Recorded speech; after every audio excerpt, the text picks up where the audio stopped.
السلام علیکم ورحمۃ اللہ وبرکاتہ۔ آج کی تعلیم شروع کرتے ہیں۔ حکایات صحابہ، بکرے کی سری کا چکر کاٹ کر واپس آنا۔ حضرت ابن عمر رضی اللہ عنہ فرماتے ہیں کہ ایک صحابی رضی اللہ عنہ کو کسی شخص نے بکرے کی سری ہدیہ کے طور پر دی۔ انہوں نے خیال فرمایا کہ میرے فلاں ساتھی زیادہ ضرورت مند ہیں، کنبہ والے ہیں اور ان کے گھر والے زیادہ محتاج ہیں، اس لیے ان کے پاس بھیج دی۔ ان کو ایک تیسرے صاحب کے متعلق یہی خیال پیدا ہوا اور ان کے پاس بھیج دی۔ غرض اسی طرح 7 گھروں میں پھر کر وہ سری سب سے پہلے صحابی رضی اللہ عنہ کے گھر لوٹ آئی۔ فائدے میں شیخ الحدیث رحمۃ اللہ علیہ لکھتے ہیں، اس قصہ سے ان حضرات کا عام طور سے محتاج اور ضرورت مند ہونا بھی معلوم ہوتا ہے، اور یہ بھی کہ ہر شخص کو دوسرے کی ضرورت اپنے سے زیادہ مقدم معلوم ہوتی تھی۔ بھائی صحابہ اکرام کا یہ عمل بہت پسندیدہ عمل تھا، اللہ رب العزت کے نزدیک بڑا پسندیدہ عمل تھا۔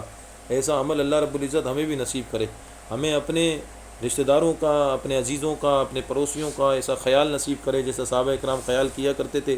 بھائی اصل دین تو یہی ہے نا کہ 24 گھنٹے کے اعمال ہمارے اللہ کے نبی صلی اللہ علیہ وسلم اور صحابہ کی زندگی کے مطابق ہو جائیں، یہی اصل جو ہے وہ دین ہے نا۔ باقی نماز، روزہ، حج، زکوٰۃ تو یہ فرض ہے، لیکن دین اصل کیا ہے کہ معاملات ہمارے دین ہیں اصل، اور اللہ رب العزت ہمارے معاملات صحابہ اکرام کے معاملات جیسے بنا دے۔ فضائل قرآن۔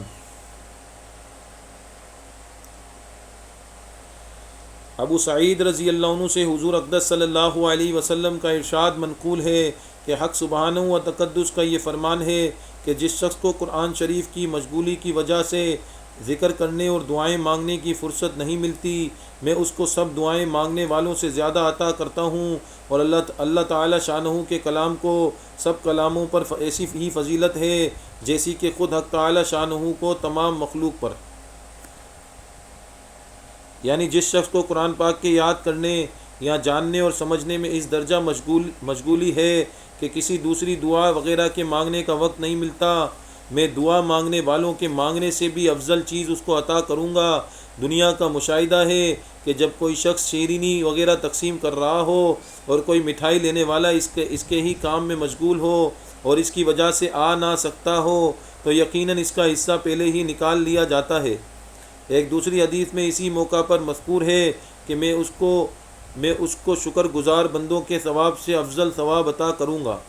عقبہ بن عامر رضی اللہ عنہ کہتے ہیں کہ نبی کریم صلی اللہ علیہ وسلم تشریف لائے، ہم لوگ صفہ میں بیٹھے تھے، آپ صلی اللہ علیہ وسلم نے فرمایا کہ تم میں سے کون شخص اس کو پسند کرتا ہے کہ الص صبح بازار بطحان یا عقیق میں جاوے اور 2 اونٹنیاں عمدہ سے عمدہ بلا کسی قسم کے گناہ اور قطع ریمی کے پکڑ لائے۔ صحابہ رضی اللہ عنہ نے عرض کیا کہ اس کو تو ہم میں سے ہر شخص پسند کرے گا۔ حضور صلی اللہ علیہ وسلم نے فرمایا کہ مسجد میں جا کر 2 آیتوں کا پڑھنا یا پڑھا دینا 2 اونٹنیوں سے اور 3 آیات کا 3 اونٹنیوں سے، اسی طرح 4 کا 4 سے افضل ہے اور ان کے برابر اونٹوں سے افضل ہے۔ صفہ مسجد نبوی میں ایک خاص متعین چبوترا کا نام ہے جو فقراء و مہاجرین کی نشست گاہ تھی۔ اصحاب صفہ کی تعداد مختلف اوقات میں کم و بیش ہوتی رہتی تھی۔ علامہ سیوطی رحمۃ اللہ علیہ نے 101 نام گنوائے ہیں اور مستقل رسالہ ان کے اسماء گرامی میں تصنیف کیا ہے۔ بطحان اور عقیق مدینہ طیبہ کے پاس 2 جگہ ہیں جہاں اونٹنیوں کا بازار لگتا تھا۔ عرب کے نزدیک اونٹ نہایت پسندیدہ چیز، کسی بالخصوص وہ اونٹنی جس کا کوہان فربا ہو۔ بغیر گناہ کا مطلب یہ ہے کہ بے محنت چیز اکثر یا چھین کر کسی سے لی جاتی ہے، یا یہ کہ میراث وغیرہ میں کسی رشتہ دار کے مال پر قبضہ لے یا کسی کا مال چرا لے۔ اس لیے حضور صلی اللہ علیہ وسلم نے ان سب کی نفی فرما دی کہ بالکل بلا مشقت اور بدون کسی گناہ کے حاصل کر لینا جس قدر پسندیدہ ہے، اس سے زیادہ بہتر و افضل یہ ہے کہ چند آیات کا حاصل کر لینا، اور یہ یقینی امر ہے کہ 1-2 اونٹ درکنار ہفتے اقلیم کی سلطنت بھی اگر کسی کو مل جاوے تو کیا آج نہیں تو کل موت اس سے جبراً جدا کر دے گی، لیکن ایک آیت کا اجر ہمیشہ کے لیے ساتھ رہنے والی چیز ہے۔ دنیا ہی میں دیکھ لیجئے کہ آپ کسی شخص کو 1 روپیہ عطا فرما دیجئے، اس کی اس کی اس کو مسرت ہوگی بمقابلہ اس کے کہ 1000 روپیہ اس کے حوالے کر دیں کہ اس کو اپنے پاس رکھ لے، میں ابھی واپس آ کر لے لوں گا، کہ اس صورت میں بجز اس پر بار امانت کے اور کوئی فائدہ اس کو حاصل نہیں ہوگا۔ در حقیقت اس حدیث شریف میں فانی و باقی کے تقابل پر تنبیہ بھی مقصود ہے کہ آدمی اپنی حرکت و سکون پر غور کرے کہ کسی فانی چیز پر اس کو ضائع کر رہا ہوں یا باقی رہنے والی چیز پر، اور پھر حسرت ہے ان اوقات پر جو باقی رہنے والا وبال کماتے ہوں۔ حدیث کا آخر جملہ اور ان کے برابر اونٹوں سے افضل ہے 3 مطالب کے متحمل ہے۔ اول یہ کہ 4 کے عدد بالتفصیل ارشاد فرمایا اور اس کے مافوق کو اجمالاً فرما دیا کہ جس قدر آیات کوئی شخص حاصل کرے گا اس کے بقدر اونٹوں سے افضل ہے۔ اس صورت میں اونٹوں سے جنس مراد ہے، خواہ اونٹ ہوں یا اونٹنیاں، اور بیان ہے 4 سے زیادہ کا، اس لیے کہ 4 تک کا ذکر خود تصریحاً مذکور ہو چکا۔ دوسرا مطلب یہ کہ انہیں عادات کا ذکر ہے جو پہلے مذکور ہو چکے، اور مطلب یہ ہے کہ رغبات مختلف ہوا کرتی ہیں، کسی کو اونٹنی پسند ہے تو کوئی اونٹ کا گرویدہ ہے۔ اس لیے حضور صلی اللہ علیہ وسلم نے لفظ سے یہ ارشاد فرمایا کہ ہر آیت ایک اونٹنی سے بھی افضل ہے، اور اگر کوئی شخص اونٹ سے محبت رکھتا ہو تو ایک آیت ایک اونٹ سے بھی افضل ہے۔ اے اللہ پاک ہمیں کلام پاک پڑھنے کی توفیق عطا فرمائے۔ کتنا پیارا کلام ہے اور کتنی پیارے انعامات ہیں کلام کے اوپر۔ ہائے اللہ رب العزت ہمیں بھی ایسے انعامات نصیب فرما دے کہ دنیا کے مال کے پیچھے تو ہم اپنی زندگی لگا دیتے ہیں، اور قرآن کی آیات پڑھنے کے لیے بھی ہمارے پاس وقت نہیں ہے۔ قرآن گھر کے اندر رکھا ہوا ہے لیکن کوئی نکال کر پڑھنے کے لیے تیار نہیں ہوتا۔ بھائی اللہ کی رضا کے لیے قرآن سے یاری کریں، قرآن سے دوستی کریں۔ خدا کی قسم قرآن سے دوستی ہو گئی نا تو زندگی تو بنی جائے گی، آخرت میں قبر بھی بن جائے گی، حشر بھی بن جائے گا، اور سارے معاملات آسان ہو جائیں گے۔ ایسا ساتھ ساتھ قرآن دوست بن کے اور شفیع بن کر ساتھ ساتھ ہوگا، رب سے جھگڑے گا، شفاعت کرے گا اور جنت تک لے کے جائے گا۔ تو قرآن سے یاری کریں اور روزانہ قرآن کی تلاوت لازمی کریں نا۔ ایک پاؤ تلاوت کریں، نہیں کر سکتے آدھا تلاوت کریں، پاؤ تلاوت کریں، نہیں کر سکتے کوئی وقت نہیں ہے، قرآن کو کھول کر دیکھیں، ایک رکوع جلدی روز پڑھ لیں، انشاءاللہ توفیق ملے گی، آگے بڑھتے چلے جائیں گے اللہ کے حکم سے۔ فضائل نماز۔ حضرت عبداللہ بن عباس رضی اللہ عنہ فرماتے ہیں کہ نماز قائم کرنے سے یہ مراد ہے کہ اس کے رکوع سجدہ کو اچھی طرح ادا کرے، ہماتن متوجہ رہے اور خشوع کے ساتھ پڑھے۔ قتادہ رضی اللہ عنہ سے بھی یہی نقل کیا گیا ہے کہ نماز کا قائم کرنا، اس کے اوقات کی حفاظت رکھنا اور وضو کا اور رکوع سجدے کا اچھی طرح ادا کرنا ہے، یعنی جہاں جہاں قرآن شریف میں اقام الصلاۃ وَيُقِيمُونَ الصَّلَاةَ آیا ہے یہی مراد ہے۔ یہی لوگ ہیں جن کی تعریف دوسری جگہ ان الفاظ میں ارشاد فرمائی گئی، وَعِبَادُ الرَّحْمَنُ الَّذِي يَمْشُونَ عَلَى الْأَرْضِ هَوْنًا وَإِذَا خَاطَبَهُمُ الْجَاهِلُونَ قَالُوا سَلَامًا وَالَّذِينَ يَبِيتُونَ لِرَبِّهِمْ سُجَّدًا وَقِيَامًا۔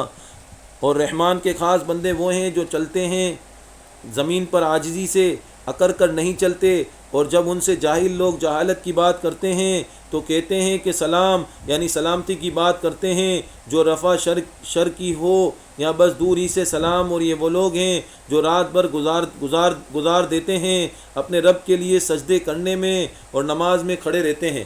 آگے ان کے اور چند اوصاف بیان فرمائے جس کا ترجمہ یہ آیت ہے، جس کا ترجمہ ہے یہی لوگ ہیں جن کو جنت کے بالا کھانے بدلے میں دیے جائے، اس کے لیے انہوں نے صبر کیا یا دین پر ثابت قدم رہے، اور جنت میں فرشتوں کی طرف سے دعا و سلام سے استقبال کیا جاوے گا، اور اس جنت میں وہ ہمیشہ ہمیشہ رہیں گے۔ کیا ہی اچھا ٹھکانہ اور رہنے کی جگہ ہے۔ دوسری جگہ ارشاد فرمایا جس کا ترجمہ ہے، اور فرشتے ہر دروازے سے داخل ہوں گے اور کہیں گے کہ تم پر سلام اور سلامتی ہو، اس وجہ سے کہ تم نے صبر کیا یا دین پر مضبوط اور ثابت قدم رہے۔ بس کیا ہی اچھا انجام کار ٹھکانہ ہے۔ انہی لوگوں کی تعریف دوسری جگہ ان الفاظ میں فرمائی گئی جس کا ترجمہ ہے، وہ لوگ ایسے ہیں کہ رات کو ان کے پہلو ان کی خواب گاہوں اور بستروں سے علیحدہ رہتے ہیں، کہ نماز پڑھتے رہتے ہیں اور اپنے رب کے عذاب کے ڈر سے اور ثواب کی امید میں پکارتے رہتے ہیں، اور ہماری عطا کی ہوئی چیزوں سے خرچ کرتے ہیں۔ سو کوئی بھی نہیں جانتا کہ ایسے لوگوں کے لیے کیا کچھ آنکھوں کی ٹھنڈک کا سامان پردہ غیب میں موجود ہے، جو بدلہ ہے ان کے نیک اعمال کا۔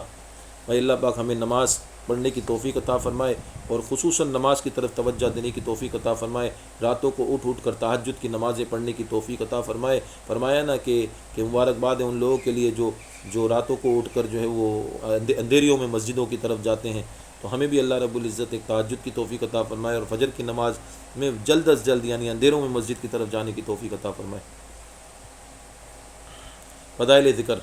حضرت ابو ہریرہ رضی اللہ عنہ نے ایک مرتبہ حضور اقدس صلی اللہ علیہ وسلم سے دریافت کیا کہ آپ کی شفاعت کا سب سے زیادہ نفع اٹھانے والا قیامت کے دن کون شخص ہوگا؟ حضور صلی اللہ علیہ وسلم نے ارشاد فرمایا، مجھے احادیث پر تمہاری حرص دیکھ کر یہی گمان تھا کہ اس بات کو تم سے پہلے کوئی دوسرا شخص نہ پوچھے گا۔ پھر حضور صلی اللہ علیہ وسلم نے سوال کا جواب ارشاد فرمایا کہ سب سے زیادہ سعادت مند اور نفع اٹھانے والا میری شفاعت کے ساتھ وہ شخص ہوگا جو دل کے خلوص کے ساتھ لا الہ الا اللہ کہے۔ بھائی اللہ پاک ہمیں جو ہے وہ کثرت سے لا الہ الا اللہ پڑھنے کی توفیق عطا فرمائے۔ یہ لا الہ الا اللہ بڑے فائدے والا کلمہ ہے۔ اس کلمے کو 1200 دفعہ روزانہ پڑھیں تو آپ کو ایک بڑے فائدے اللہ رب العزت نصیب کریں گے۔ یہ کلمہ دل کے اندر اتر جائے گا، جب یہ کلمہ دل کے اندر اتر جائے گا تو سارے معاملات آسان ہو جائیں گے۔ فضائل تبلیغ۔ حضرت عائشہ رضی اللہ عنہ فرماتی ہیں کہ نبی اکرم صلی اللہ علیہ وسلم ایک مرتبہ دولت قضا پر تشریف لائے تو میں نے چہرہ انور پر ایک خاص اثر دیکھ کر محسوس کیا کہ کوئی اہم بات پیش آئی ہے۔ حضور صلی اللہ علیہ وسلم نے کسی سے کچھ بات چیت نہیں فرمائی، وضو فرما کر مسجد میں تشریف لے گئے۔ میں حجرہ کی دیوار سے لگ کر سننے کھڑی ہو گئی کہ ارشاد فرماتے ہیں حضور صلی اللہ علیہ وسلم منبر پر تشریف فرما ہوئے اور حمد و ثنا کے بعد ارشاد فرمایا، لوگوں اللہ تعالیٰ کا ارشاد ہے کہ امر بالمعروف اور نہی عن المنکر کرتے رہو، مبادا وہ وقت آ جائے کہ تم دعا مانگو اور قبول نہ ہو، تم سوال کرو اور سوال پورا نہ کیا جائے، تم اپنے دشمنوں کے خلاف مجھ سے مدد چاہو اور میں تمہاری مدد نہ کروں۔ یہ کلمات طیبات حضور صلی اللہ علیہ وسلم نے ارشاد فرمائے اور منبر سے نیچے تشریف لے آئے۔ بھائی اللہ کے نبی صلی اللہ علیہ وسلم کا درد، غم، فکر اللہ عزت ہم سب میں منتقل فرما دے۔